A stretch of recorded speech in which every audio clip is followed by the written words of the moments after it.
conseils citoyens ont été inscrits dans la loi de 2014. Aujourd'hui, quel premier bilan de cette instance? Si les conseils citoyens sont une instance reconnue par la loi et donc obligatoire, la réalité de leur situation, une fois constituée, est très variable d'un territoire à l'autre. Ils connaissent aujourd'hui plusieurs difficultés. Premièrement, leur reconnaissance par les pouvoirs publics reste fragile. Ils sont encore souvent considérés comme des instances poil à gratter qui s'ajoutent à des instances participatives déjà existantes, comme les conseils de quartier. L'interdiction de voir des élus siéger dans les conseils citoyens a renforcé l'impression chez les collectivités qu'il s'agit davantage de lieux de contre-pouvoir et qu'il est compliqué de travailler dans une logique de coopération avec les conseillers citoyens. Leur place dans les instances de pilotage n'est pas toujours organisée ou facilitée. Ensuite, leur fonctionnement reste difficile. Conduire des réunions, animer un collectif de citoyens, devenir un groupe autonome, ça ne s'invente pas. La loi déconseille que ces conseils citoyens soient animés par des chargés de mission politique de la ville pour garder une indépendance et une neutralité. Néanmoins, devant les difficultés rencontrées, certains territoires ont proposé des formations à la conduite de réunions, voire ont mobilisé des agents des villes dédiés à l'animation des réunions. Par ailleurs, la compréhension de la politique de la ville reste difficile pour celui qui n'y connaît rien. Rappelons que les citoyens demeurent des bénévoles et qu'ils n'ont pas le même temps que les professionnels pour s'y consacrer. Aussi, il faut les accompagner pour leur donner les clés de compréhension de la politique de la ville. On ne peut pas demander à un citoyen bénévole de comprendre en 2 heures ce qu'on aura mis 1 an à bien cerner en tant que professionnel. Tout cela explique aussi une difficulté reconnue à mobiliser et impliquer de nouveaux habitants dans ces instances citoyennes.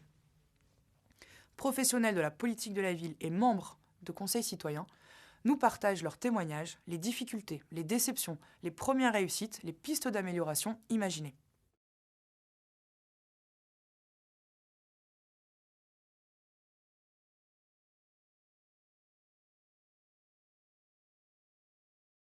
Concernant l'intégration des conseils citoyens au système administratif de la politique de la ville et aux collectivités, là c'est beaucoup plus compliqué parce qu'il faut aller contre en fait, les carcans administratifs et les habitudes administratives qu'on a.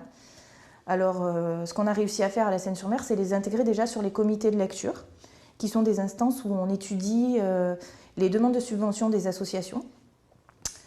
Donc c'était déjà pas rien, parce que c'est des instances où il n'y a que des institutionnels, que des professionnels, donc c'est en journée, donc ça veut dire qu'il faut qu'ils prennent une journée de congé.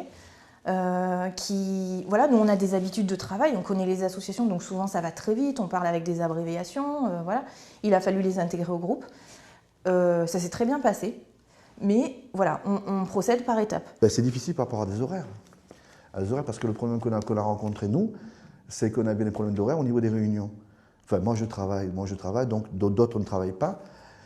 Et c'est sûr que les personnes qu'on avait en face de nous travaillaient elles aussi. Je pensais donc les coordinateurs, les techniciens de la mairie, etc. Donc on avait des réunions de travail qui étaient malheureusement en journée. Nous, ça a été ça le problème. Le problème, ça a été qu'à un moment donné, on s'est senti, c'est pas la mauvaise volonté, mais on s'est senti un peu mis à l'écart.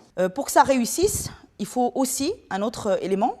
Il faut que les techniciens fassent évoluer leurs pratiques professionnelles. Voilà. La tendance du technicien, et ce n'est pas forcément quelque chose de volontaire, c'est qu'entre professionnels, on travaille beaucoup plus vite et on travaille beaucoup mieux. Ce qui est totalement faux. Voilà. L'idée, c'est que l'habitant, il n'est pas là pour embêter les gens ou il n'est pas là pour ralentir les choses. Il est là pour que la démarche théorique d'un professionnel trouve le meilleur impact et le meilleur déploiement sur un territoire de vie, de gens qui le vivent vraiment. Donc tant qu'à faire, je pense qu'eux, ils savent ce dont ils ont besoin. D'abord, c'est du temps bénévole. C'est un investissement d'une personne sur un dispositif qui est pour le moment assez flou quand même.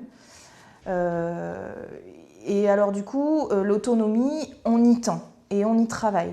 C'est pour ça qu'aujourd'hui, on a mis en place une chargée de mission qui est auprès d'eux, qui les accompagne, qui essaye de leur permettre de s'organiser.